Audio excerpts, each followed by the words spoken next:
Oi, Noite. boa noite já, né? Tudo bem? Boa noite, tudo.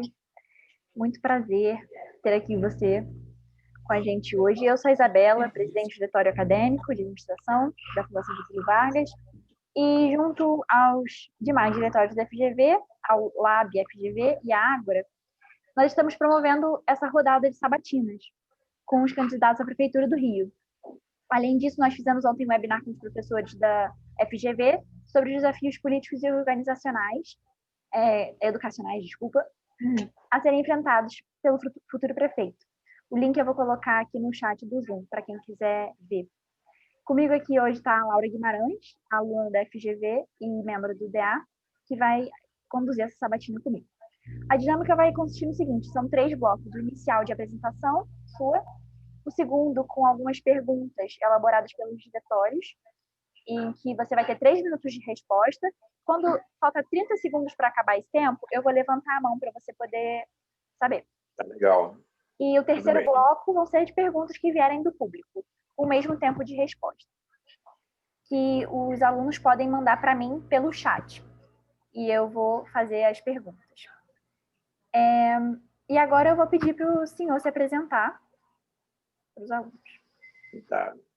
Bom, Isabela, primeiramente eu quero agradecer aí aos diretórios aí da Fundação Getúlio Vargas de estar dando essa oportunidade, né, de estar fazendo essa sabatina com os candidatos. É uma possibilidade que eu tenho de me apresentar minhas propostas para vocês. Eu já estive aí nessas sabatinas, né, na FGV presencialmente, mas em função da pandemia nós vamos ter que fazê-la de maneira virtual, mas é uma satisfação enorme. Para quem não me conhece, eu sou Ciro Garcia, candidato, né, a prefeito pelo PSTU. Minha relação com a política tem a ver com minha trajetória, principalmente no movimento sindical. Fui presidente de catos bancários aqui do Rio de Janeiro, fui fundador da CUT do PT, mas saí da CUT do PT e fundei o PSTU e fundei a CSP com Lutas, que integro hoje.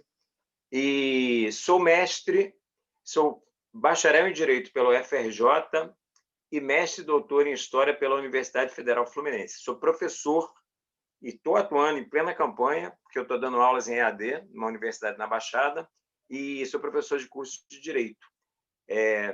Como candidato, estou aqui apresentando um projeto alternativo, né, para a cidade do Rio de Janeiro, mas acho que a gente vai ter oportunidade de se debruçar mais sobre isso. Só para não deixar passar a nível da apresentação, eu costumo dizer que existem 14 candidatos nesse processo eleitoral, mas existem apenas 2 projetos. 13 de gestão, com suas nuances do capital, e um de ruptura com o capital, e a apresentação de um projeto de uma alternativa socialista e revolucionária para a cidade do Rio de Janeiro, que é apresentado pela minha candidatura. Bom, acho que para começar é por aí. Tá ótimo. Então, vamos para o bloco de perguntas agora. E a primeira pergunta é sobre a situação caótica, né? Diante dessa situação caótica que a gente está de profissionais, leitos, estruturas, medicamentos da saúde pública, que está sendo agravada, né, pela pandemia. Quais que são os seus projetos para recuperar os hospitais públicos municipais? O que você pensa a respeito da devolução do Hospital Albert Schweitzer e Rocha Faria, que são estaduais, mas que estão sob responsabilidade do município?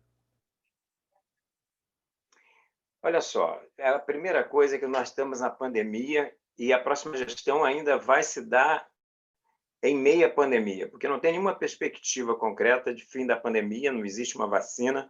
O que existe é uma irresponsabilidade do empresariado, de diversos setores do empresariado, como, por exemplo, o empresariado do ensino privado tentando forçar a volta às aulas presenciais e outros setores do empresariado tentando estabelecer um novo normal que não existe.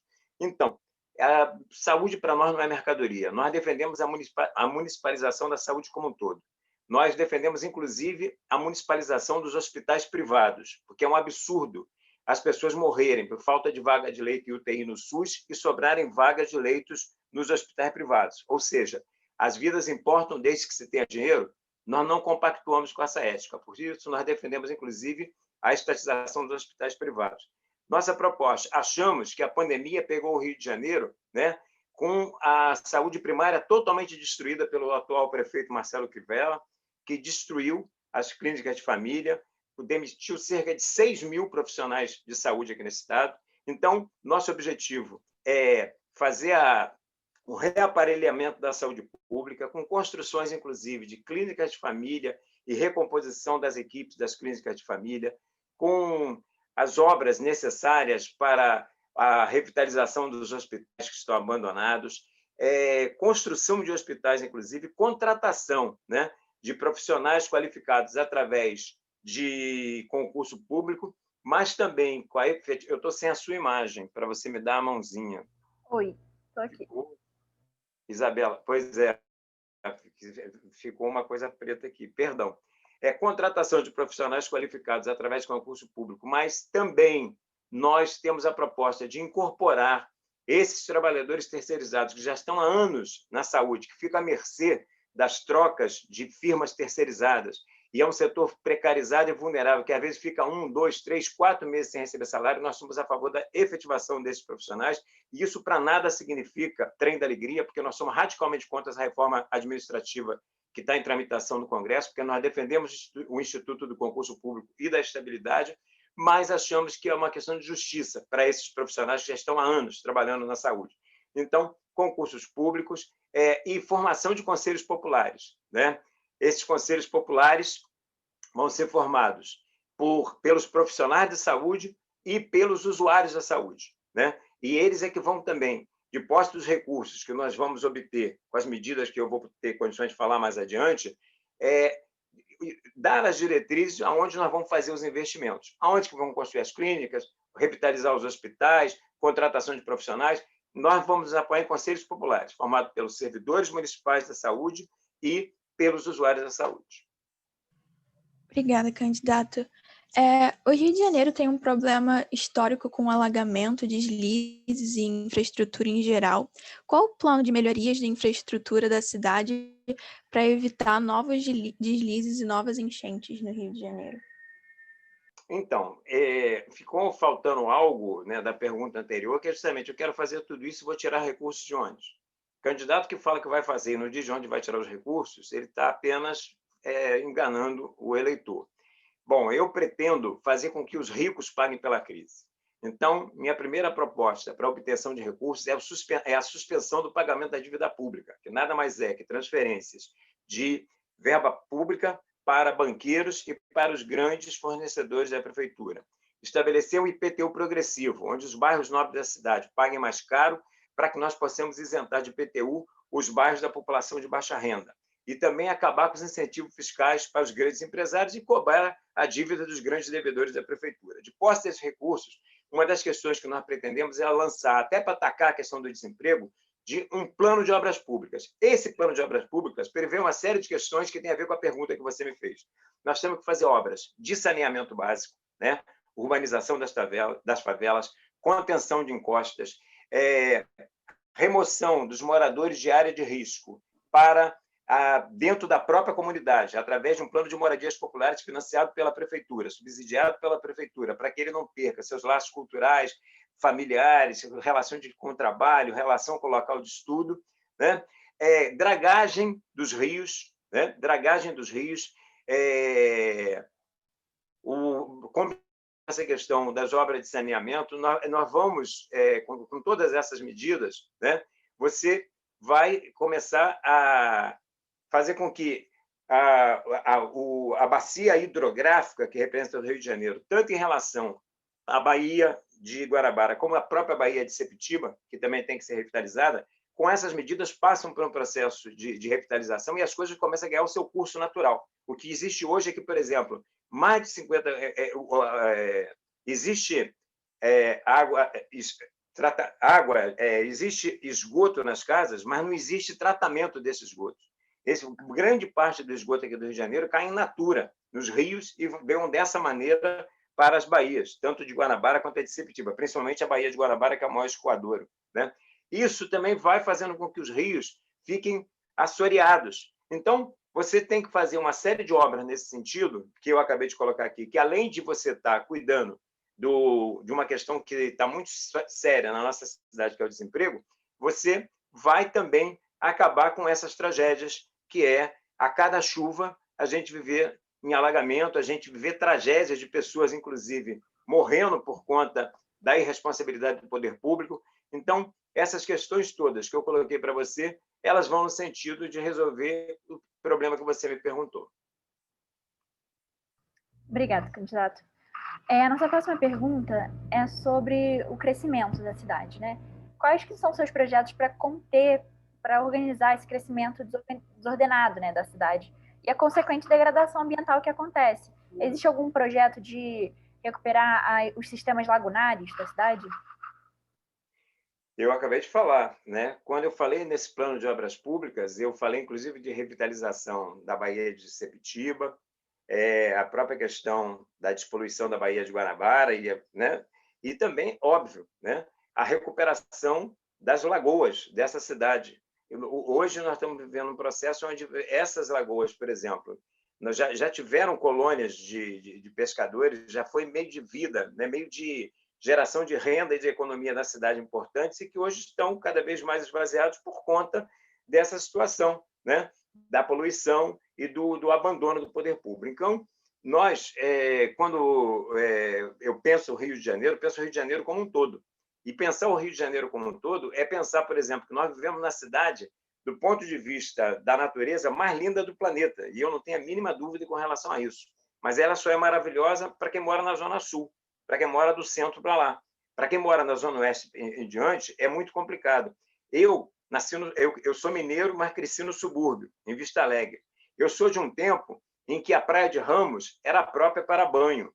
Eu sou de um tempo que a Baía de Sepetiba, a Praia de Sepetiba era própria para banho. As praias da Ilha do Governador eram próprias para banho. Então, o que nós temos que fazer é esse conjunto de obras a que eu me referi já anteriormente, para que nós possamos recuperar e revitalizar essa cidade como um todo, inclusive do ponto de vista de incrementar o turismo. O turismo não é só um turismo caolho que só funciona na Zona Sul. Nós temos a Igreja da Penha, nós temos as duas baías, tanto de Sepetiba, lá também a de Guaratiba, são lugares lindos, maravilhosos, e que, pelo abandono, você não tem, né, inclusive, projetos de incrementação do turismo nessas regiões, que podem ser feitos, porque as salas estão revitalizadas, abre espaço para construções de restaurantes, de uma série de atividades que vão estar, além de gerando emprego para a cidade, vai estar também fomentando o turismo e a economia nesses lugares. Então, essa questão do saneamento básico, a questão e tem que ser também municipalizado, porque hoje na Zona Oeste nós temos o saneamento básico privatizado, né? Isso faz com que, por exemplo, não tenha uma proposta e nem interesse da iniciativa privada em, de fato, fazer o saneamento onde se faz mais necessário. Nós temos que, por exemplo, garantir saneamento básico nas nossas favelas. Nós temos que urbanizar as favelas. Nós temos que garantir coleta de lixo regular nas favelas. Nós temos que, por exemplo, assumir a questão das cooperativas, por exemplo, de catadores de resíduos sólidos, e ser assumido pelo município e dar dignidade para essas pessoas, com direitos trabalhistas, com equipamentos de proteção individual, e não isso que a gente vê pela cidade do Rio de Janeiro. Então, tudo isso vai no sentido de você propiciar, né?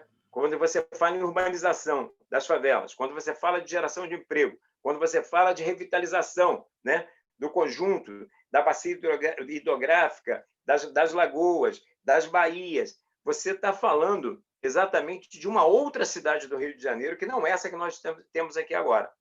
O grande problema é que todos os governantes que ocuparam a prefeitura da cidade do Rio de Janeiro até hoje, sem exceção, governaram para os ricos e poderosos. E nós queremos fazer um governo em que os ricos paguem pela crise e que aqueles trabalhadores e trabalhadoras que constroem as riquezas da cidade do Rio de Janeiro possam não só gerir essas riquezas através de conselhos populares, formados por locais de trabalho, locais de moradia, locais de estudo, e também usufruir das riquezas que eles constroem. A cidade tem que ser maravilhosa não só para alguns, a cidade tem que ser maravilhosa para todos. E temos que acabar com essa divisão entre favela e asfalto. A cidade é uma só.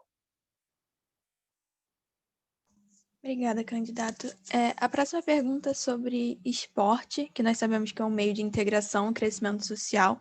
Então, com isso, há algum projeto de retomada dos intercolegiais municipais de diversos esportes a fim de fomentar a prática e integrar e ocupar os jovens da cidade?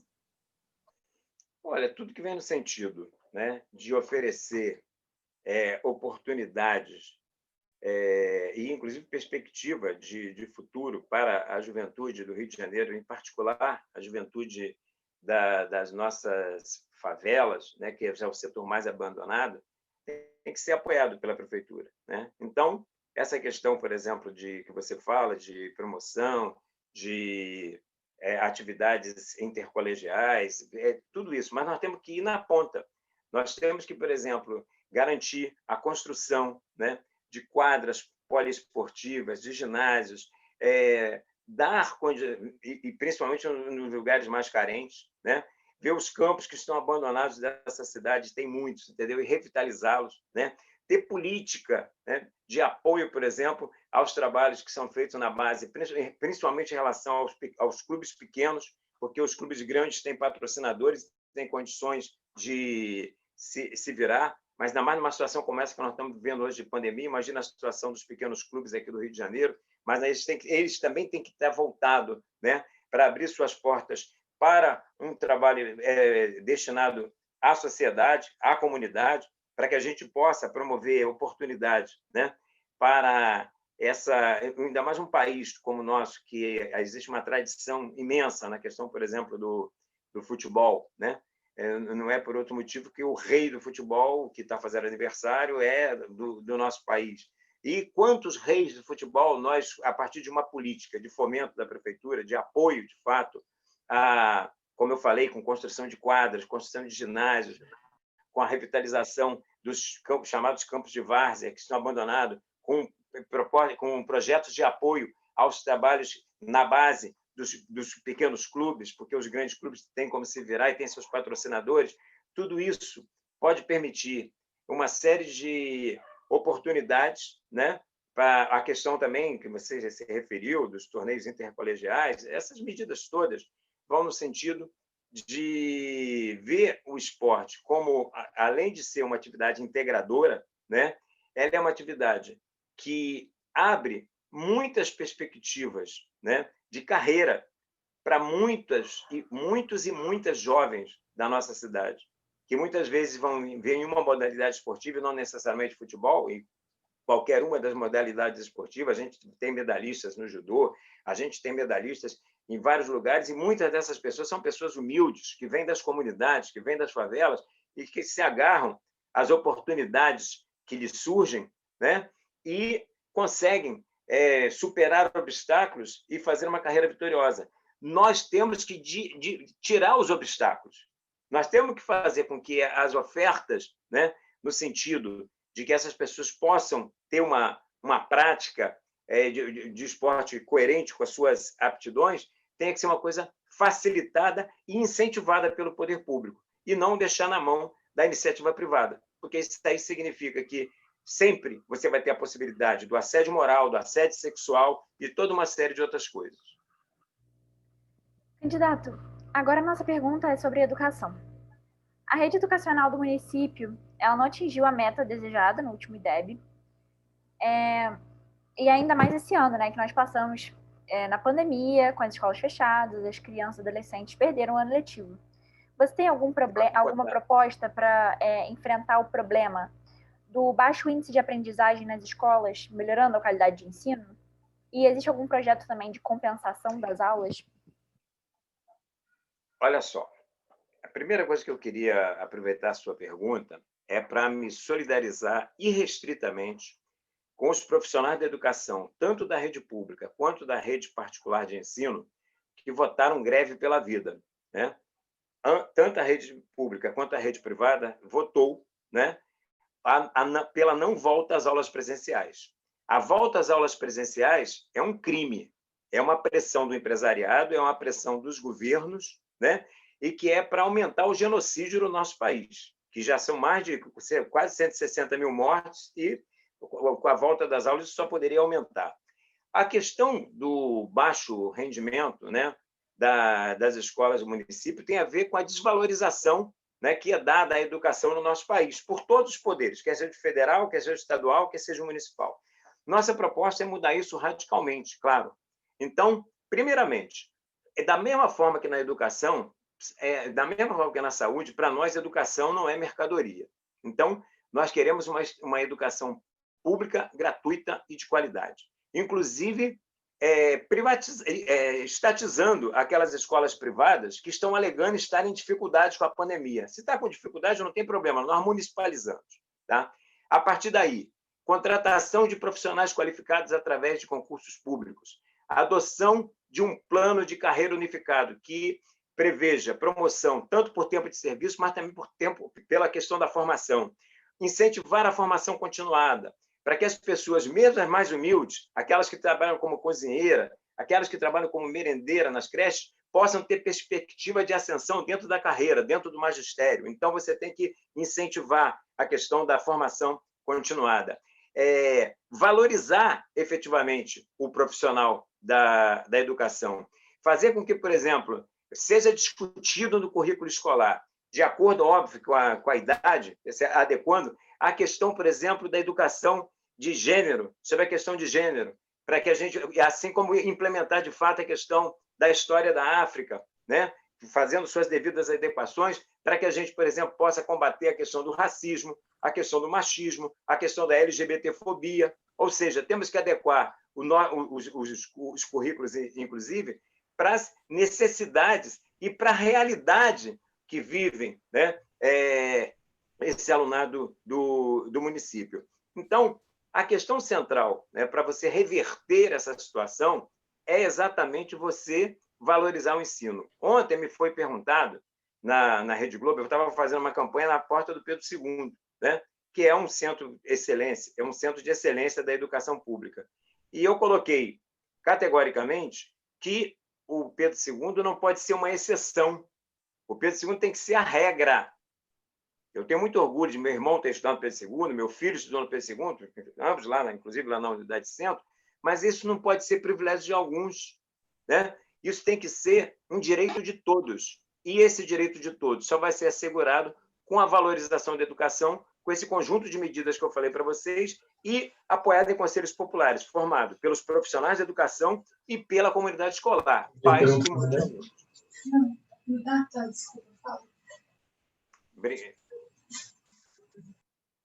Oi? Já desativei o som. Eu dei talvez uma passadinha. Desculpa aí, Isabela. Não. Mas foi pouquinho. Tudo bem. Obrigada, candidata. Próxima pergunta é sobre o desemprego na cidade, que aumentou consideravelmente, principalmente no nosso contexto de pandemia. Então, como o senhor pretende incentivar a retomada do emprego na cidade? E há algum plano de incentivar o turismo e a retomada da prestação de serviços?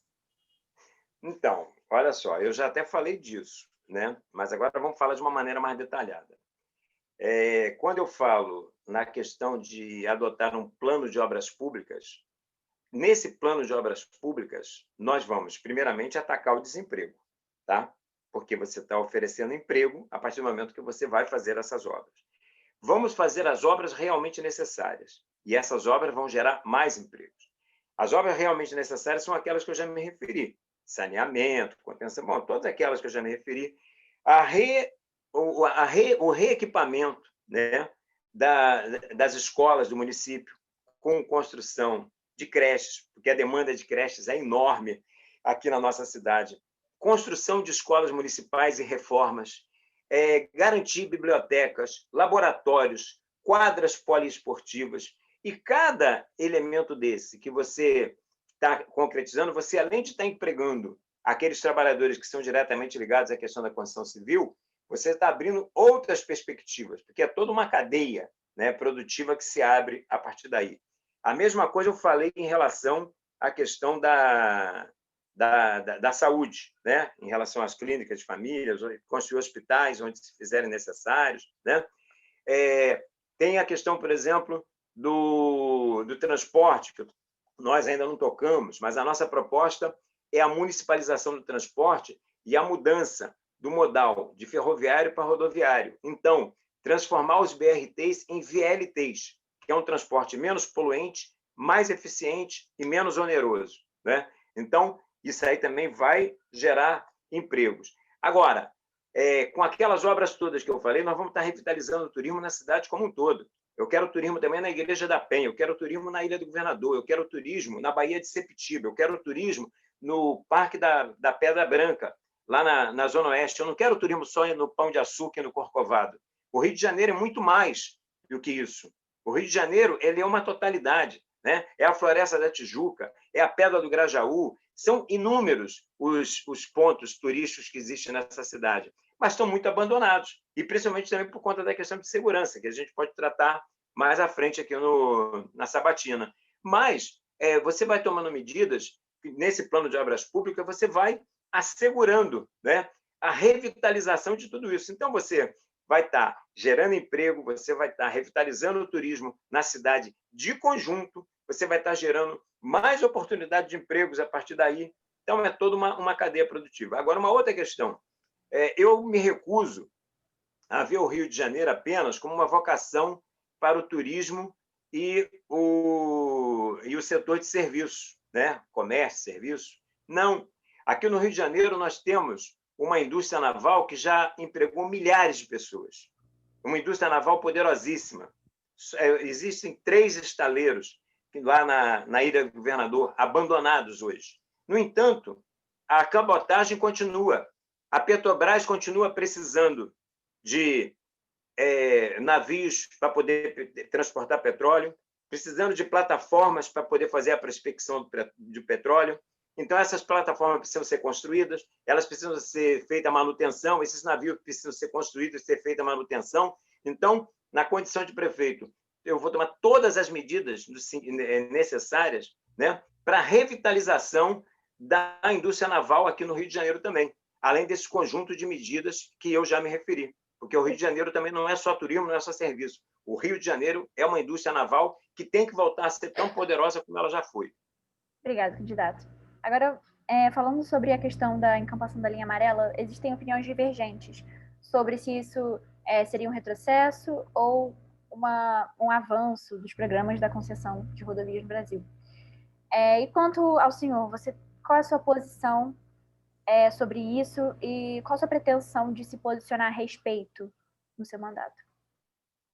Bom, primeiro, eu sou totalmente a favor da encampação pelo município da linha amarela, acabar com... Mas não é para manter, é para acabar com todo e qualquer tipo de cobrança ali, tá certo? A cobrança ela tem que ser feita através dos impostos e tem que ser retornada em serviços para o contribuinte, para a população, e sem nenhuma indenização. Da mesma forma como eu defendo, porque esses caras já ganharam demais, já lucraram demais, através de legalmente e ilegalmente, tá? Então, eu sou a favor da municipalização sem nenhum centavo de indenização. Da mesma forma, defendo a municipalização do transporte rodoviário também sem nenhum centavo de indenização para a FETransport, que já roubou muito a população dessa cidade, tanto legalmente, apoiado nas leis que eles compram dos parlamentares, tanto na Câmara Municipal quanto na Assembleia Legislativa, que são financiados, né, por eles, para votar leis como, por exemplo, a dupla função, que faz com que o motorista tenha que ser motorista e cobrador, desempregando centenas, milhares de cobradores e, ao mesmo tempo, colocando em risco a vida do motorista e a vida dos usuários, né? Isso eles compram essas leis. Por isso é que existe uma lei absurda como essa, uma situação absurda como essa aqui na nossa cidade. Então, expropriação da FETransport, municipalização do transporte, né? Rotas que atingem o conjunto da cidade, inclusive na Zona Oeste, principalmente, para acabar com essa história dessas vans controladas por milícias. Então, isso aí é a ausência do poder público que faz surgir o poder paralelo. Nós temos que ocupar esses lugares, né? E dar condições de um transporte público decente e segurança para os cidadãos desses locais, que hoje são dominados por milícias. Tá? E desde a prefeitura mudar o modal de rodoviário para ferroviário, como eu já falei, e, a partir daí, fazer uma campanha pela reestatização do metrô, pela reestatização da supervia e pela reestatização das barcas. Um argumento falacioso, por exemplo, quando a gente fala em reestatização do metrô, é dizer que a iniciativa privada é mais eficiente do que a estatal. Isso é uma grossa mentira. Uma série de metrôs pelo mundo afora, em várias capitais do mundo, são estatais, mas não precisa ir muito longe. É só ir em São Paulo, que é 6 horas de viagem daqui, ou menos de 1 hora de avião, e vocês vão ver que o metrô de São Paulo é estatal e é muito mais eficiente que o nosso aqui, que é privado, que tem uma tarifa caríssima e um péssimo serviço. Então, nós defendemos a municipalização do transporte, a mudança do modal para ferroviário e fazer uma grande interligação de malha sob linha férrea, quer seja através do VLT, quer seja através do metrô, quer seja através da supervia, porque nós vivemos numa megalópole, e é um absurdo essa megalópole ser o transporte prioritário ser rodoviário. A única coisa que explica isso é a força da burguesia petrolífera e da burguesia automotiva. Obrigada, candidato. Qual o posicionamento do senhor em relação ao financiamento municipal da Liga Independente das Escolas de Samba do Rio de Janeiro? Olha, eu acho que o Rio de Janeiro vive uma situação muito esdrúxula, né? Porque o Rio elegeu um prefeito que pensa que é um pastor, e que o Rio de Janeiro é uma grande igreja universal, né? Que é a igreja dele e do tio dele. Só pode. Porque um pastor que não gosta de carnaval, que é a maior manifestação cultural da cidade do Rio de Janeiro, que é o cartão de visita do Rio de Janeiro para o país e para o mundo inteiro, e o cara simplesmente corta o financiamento, vira as costas, isso aí é um cara que está totalmente dissociado da cidade para a qual ele foi eleito. Ainda bem que os dias dele já estão contados. Aliás, já devia estar fora há muito tempo, se não fossem os guardiões do Crivella na Câmara Municipal. Os vereadores lá que são seus guardiões também, não é só aqueles que ficam na porta dos hospitais, não. Tem aqueles que ficam engavetando pedido de impeachment, né? Mas é óbvio que eu defendo o financiamento público não só para a Liga Especial, né? E o acesso, que são aqueles que desfilam na Sapucaí, mas também para as escolas que desfilam lá na Intendente Magalhães. Também tem que ter financiamento para aquelas escolas que desfilam na Intendente Magalhães. E por uma questão muito simples. Primeiro, o carnaval não são só 4 dias.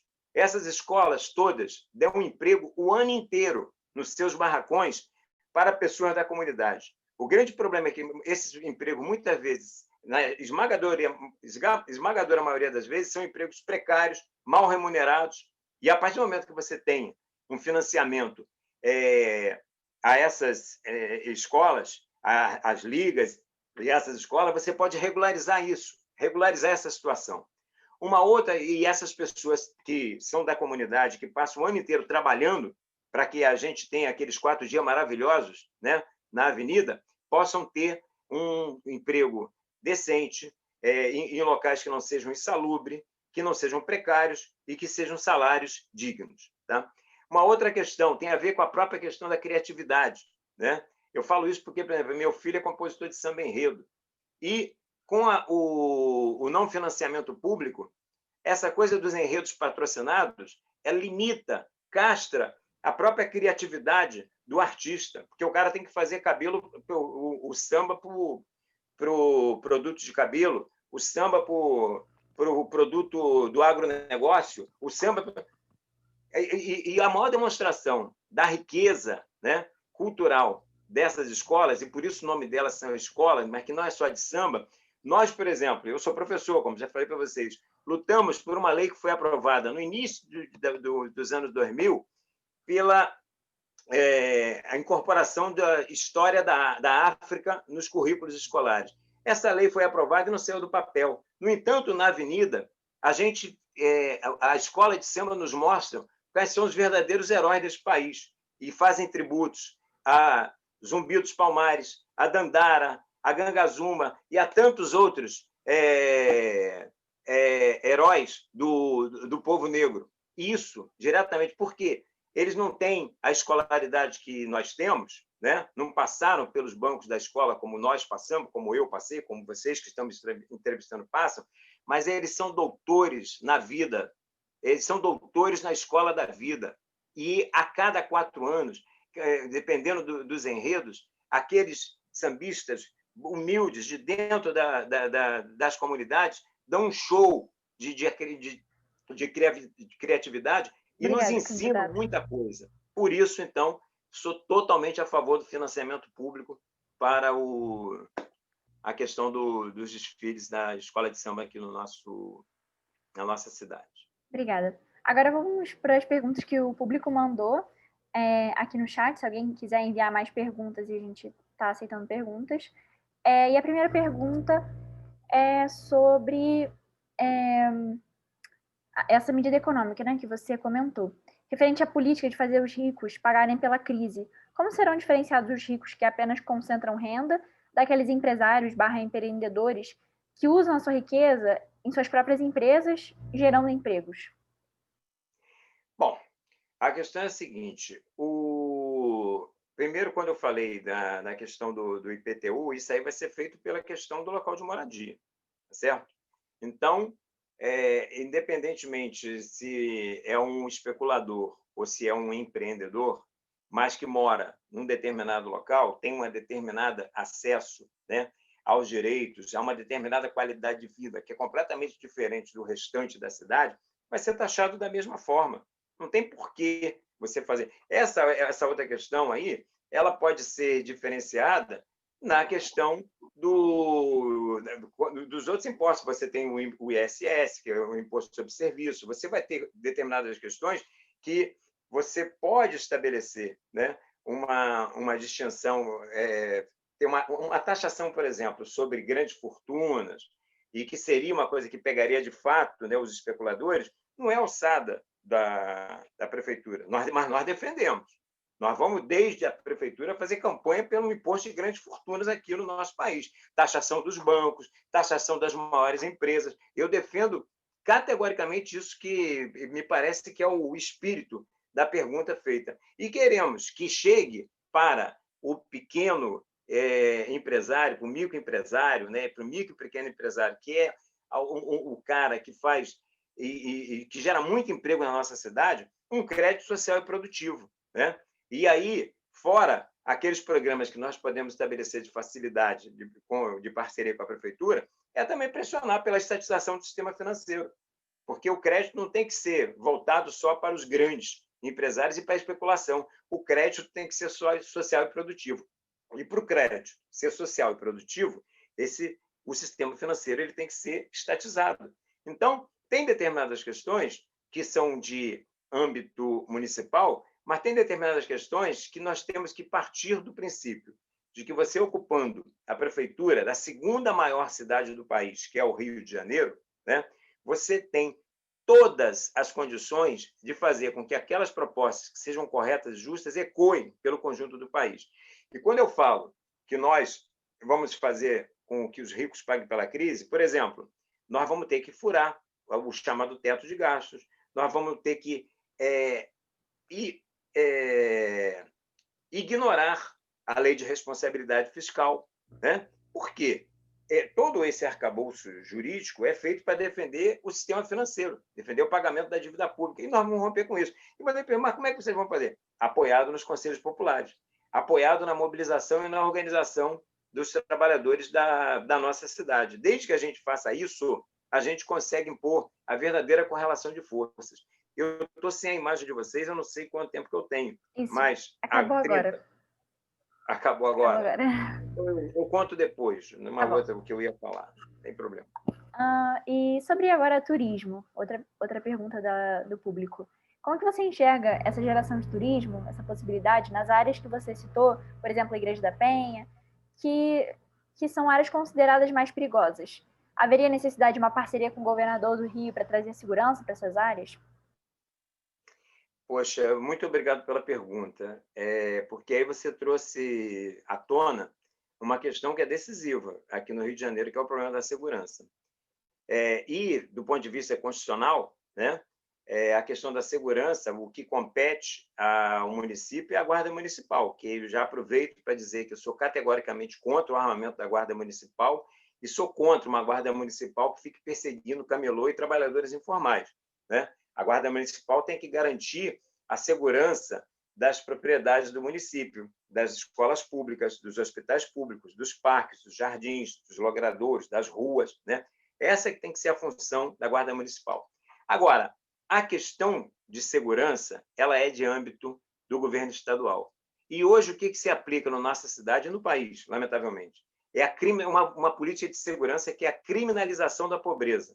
Uma política de segurança que promove um verdadeiro genocídio à juventude negra que mora nas favelas, envolvida ou não com tráfico, porque toda hora e todos os dias nós estamos chorando a morte de pessoas inocentes, de crianças, de adolescentes, de estudantes universitários como vocês, só que não moram no asfalto, moram na favela e perdem suas vidas por balas perdidas, por balas achadas. As crianças, as Ágatas Félix, os João Vitor, os Joões e os tantos Joões e Marias que a gente poderia ficar aqui citando infinitamente, por conta de uma política que é uma hipocrisia. Porque se guerra às drogas acabasse, resolver esse problema de droga, nós já tínhamos acabado com as drogas há muito tempo. Então, nós temos que tratar esse problema de frente. Droga não é um problema de segurança pública. Droga é um problema de saúde pública. Droga qualquer... Todos os remédios são droga. Tanto é assim que o nome de farmácia é drogaria. A diferença é que tem drogas lícitas e drogas ilícitas. A nossa proposta para resolver essas questões é legalizar, descriminalizar as drogas, legalizá-las, colocá-las na cadeia produtiva, desde a sua produção até a questão da venda, tá? Que isso, além de tudo, vai gerar emprego e vai gerar receita através de impostos. Então, acabar com essa hipocrisia de guerra às drogas, né, que só mata pobre e preto, porque é direcionado, tá? E também fazer uma reforma na polícia, porque essa polícia nossa do Rio de Janeiro é um absurdo. Então, nós defendemos a desmilitarização da PM, a unificação em uma polícia só, civil, com direito de greve, com direito de sindicalização, com salários decentes para minimizar, né, para neutralizar a questão da corrupção, não é para minimizar, é para neutralizar, não pode ter corrupto na polícia, tá? Com delegados eleitos pela comunidade, que a polícia se imponha pelo respeito, não pelo medo, pela repressão, tá? E pela opressão que eles fazem, e também o direito das comunidades se autodefenderem, de comitês de autodefesa das comunidades, para se defender do tráfico, das milícias e dos maus policiais. Então, com esse conjunto de medidas, nós podemos estar atacando a questão da segurança, e aí, em lugares como esse, que vocês citaram aí corretamente, né? Porque a Igreja da Penha está dentro do Complexo do Alemão, é um local que volta e meia, nós temos que resolver. E para isso nós temos que acabar com o tráfico de drogas. A legalização acaba com dois tráficos, o tráfico de drogas e o tráfico de armas. Obrigada, candidato. E agora uma pergunta sobre o trânsito do Rio de Janeiro, que é um trânsito caótico, e a pessoa disse que é um grande problema na nossa cidade, né? Muitas pessoas gastam de 2 a 3 horas para se deslocar de casa até o trabalho. E se você tem alguma proposta para tentar diminuir ou resolver esse problema?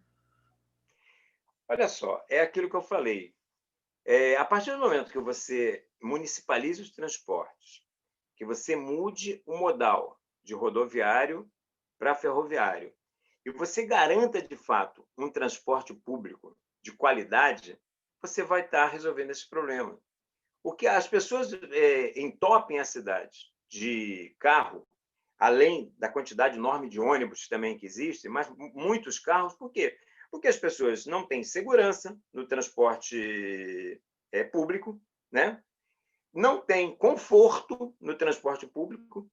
Reiteradas vezes, a FETransport fez compromissos de colocar refrigerado em toda a frota 100%, e a grande maioria, no verão, então, é que não funciona nada mesmo, só funciona no inverno. Aquela parcela que funciona no inverno é um frio que parece uma geladeira. Quando chega a primavera e o verão, acaba, não tem mais nada, né? Então, isso faz com que as pessoas sejam toda hora obrigadas a recorrer os seus meios, os seus veículos individuais para fugir dessa situação. Ao ter a garantia de que tem um transporte de qualidade que funciona para a cidade como um todo, com segurança, isso passa a deixar de ser um problema. porque as pessoas não vão ter problema em deixar seu carro na garagem, inclusive porque vão poder economizar, porque em vez de gastar a gasolina, gastar o diesel, gastar o etanol, o que tiver que gastar, vai ter uma passagem subsidiada, né, pela própria prefeitura, no transporte público, e um transporte público de qualidade.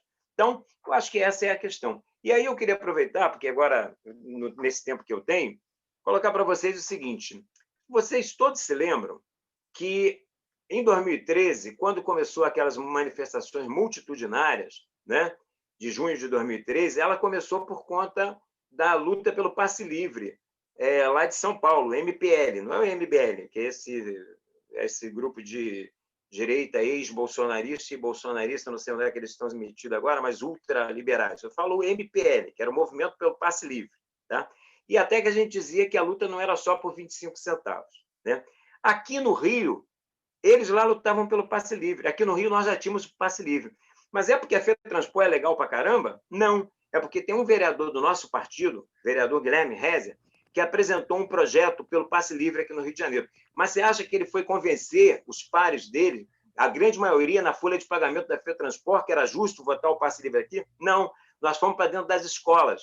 Nós fomos para dentro de todas as escolas secundárias e no dia da votação, a Cinelândia estava tomada, a Câmara estava tomada e os estudantes invadiram, inclusive, o plenário. Cada vereador que votou, votou com um estudante no cangote. E, por isso, o Rio de Janeiro votou o passe livre. É nesse sentido que eu falo, que nós vamos nos apoiar nos conselhos populares, na mobilização e na organização dos trabalhadores. E a cada questão que a população trabalhadora do Rio de Janeiro entender que é justa e necessária, ela vai comprar a briga conosco e vai fazer valer, inclusive, dentro do arcabouço jurídico legal. Obrigada, candidato. Outra pergunta do público: quais são suas propostas para efetivamente preservar o patrimônio histórico público da cidade? Estátuas, parques? Eu coloquei. Uma delas, essa, por exemplo, é uma função da Guarda Municipal, que é um absurdo, né? O abandono que a gente tem aqui em relação ao nosso patrimônio, né? Histórico e cultural. Então, a gente tem que não só fazer ser uma das atividades da Guarda, mas é uma coisa muito mais ampla, né? Nós temos que passar por um processo de reforma de vários desses patrimônios que estão completamente abandonados. Então, eles têm que ser revitalizados, reformados, têm que restaurados, né? Esse é o termo técnico mais correto, tem que passar por um processo de restauração que, além de gerar emprego também, né, vai estar fazendo um resgate histórico com a memória e com a cultura da nossa cidade. Então, é um conjunto de medidas, né, que tem que ser tomado para assegurar de fato. O grande problema é que o poder público, os governantes que ocupam, quer seja a prefeitura, o governo estadual e o governo federal, não estão nem aí para isso. Eles não estão nem aí para a memória, para a cultura. Ao contrário, eles são inimigos da educação, da cultura, da história. Né? Porque quanto mais o povo for bitolado, quanto mais apequenada for a capacidade de consciência crítica do povo, mais fácil para eles manipularem, mais fácil para eles continuarem se perpetuando no poder e mantendo seus esquemas de corrupção como tem sido feito. Então, nós temos que fazer um amplo programa de restauração, de reformas, de dar segurança através da Guarda Municipal e restabelecer, né, para o Rio de Janeiro uma série de monumentos, de locais de memória, né, que existem e que estão completamente abandonados. Incentivar, de fato, o surgimento, por exemplo, do museu, que quase que meio que só no papel, que tem a ver com a história do povo escravizado aqui na cidade do Rio de Janeiro, né?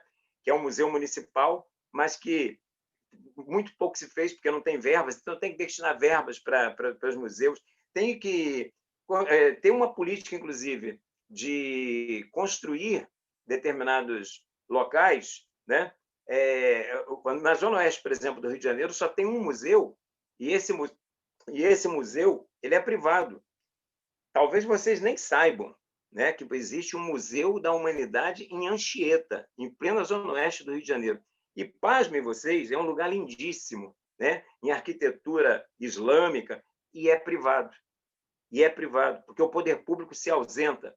Né? Você só tem instrumentos de cultura do centro para lá. Você chega no Shopping da Gávea, tem 7 teatros, e não tem praticamente quase nada aqui para o lado quando você vai avançando da Zona Norte para a Zona Oeste. Bom, mas é com essas medidas que a gente pensa revitalizar a questão da cultura, do patrimônio histórico, do patrimônio cultural da cidade. Candidato, uma última pergunta agora.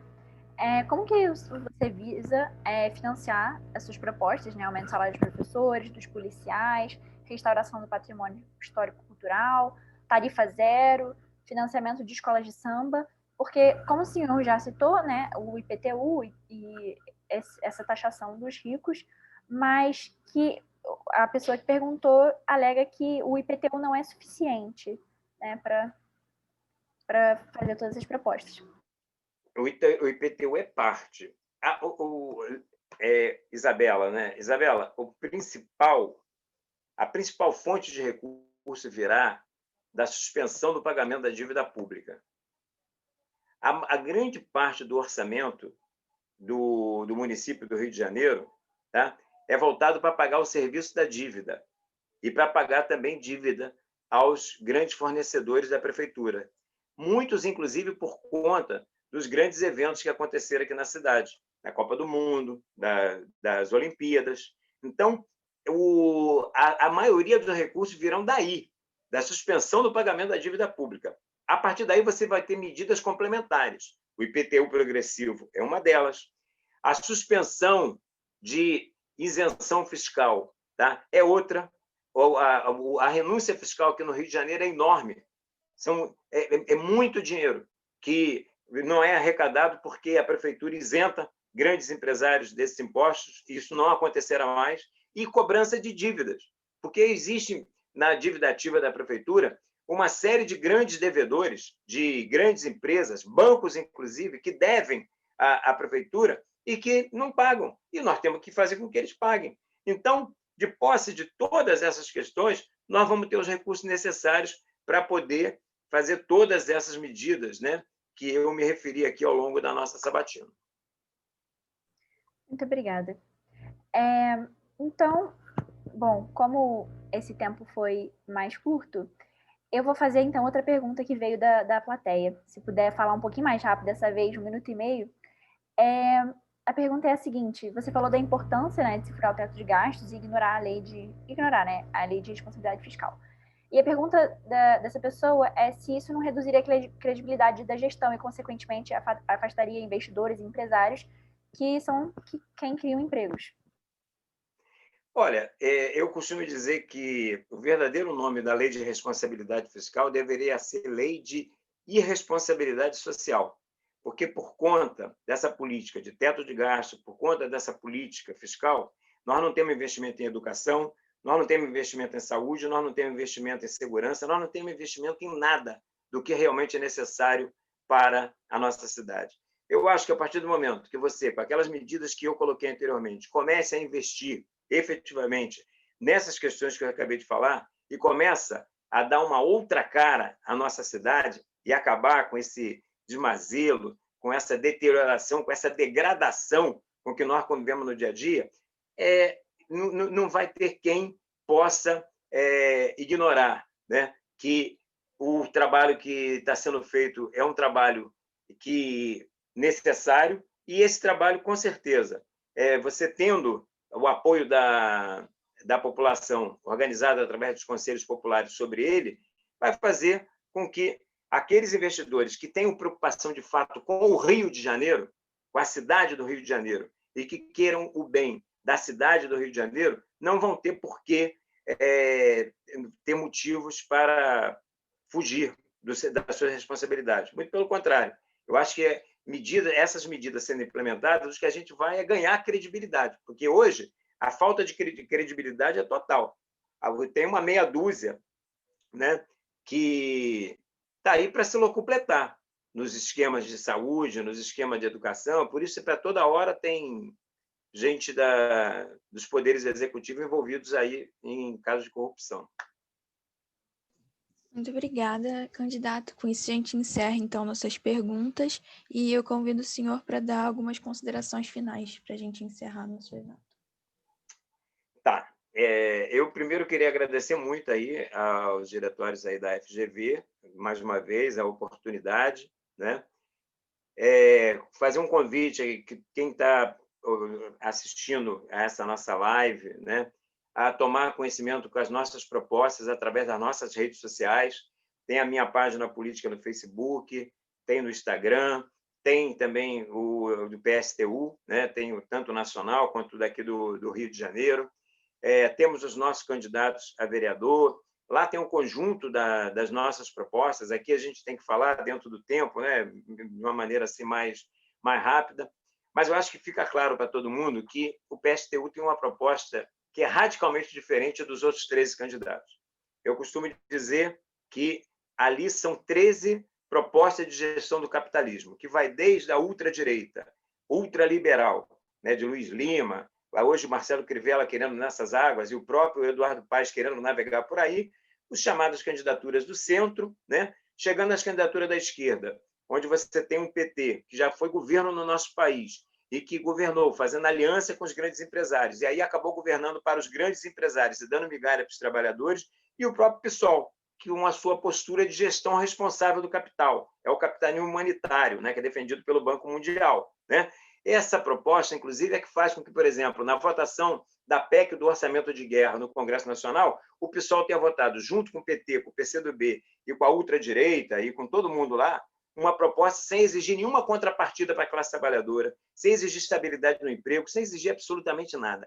Então, são 13 propostas de gestão do capital. Nós estamos apresentando um outro projeto. Por isso que eu falo, são 14 candidatos, mas só tem 2 projetos. 13 de gestão do capitalismo e um, que é uma alternativa socialista para a cidade do Rio de Janeiro, onde os ricos paguem pela crise e, a partir dos recursos angariados, tirando de quem tem, nos organizarmos através dos conselhos populares formados por locais de trabalho, locais de moradia, locais de estudo, que vão estabelecer as diretrizes de como esses recursos serão geridos aqui na nossa cidade, quer seja na saúde, educação, transporte, segurança, em tudo que se fizer necessário, no plano de obra pública, no plano de obras públicas, a que eu me referi aqui para vocês. Então, é isso. Então, o convite que eu faço é tomar conhecimento mais aprofundado das nossas propostas e, no dia da eleição, votar em uma alternativa socialista e revolucionária, votar no 16. E muito obrigado aos diretórios da Fundação Getúlio Vargas por essa oportunidade. Muito obrigado você, candidato, pela sua disponibilidade de estar aqui conversando com os alunos hoje. Eu agradeço também a colaboração entre os diretórios, ao Lab FGV, que é uma entidade de políticas públicas da Fundação Getúlio Vargas, e a cobertura da revista Ágora também, que é a nossa revista da FGV. E obrigada a todos e a todos que estiveram hoje aqui com a gente. Boa noite para todo mundo.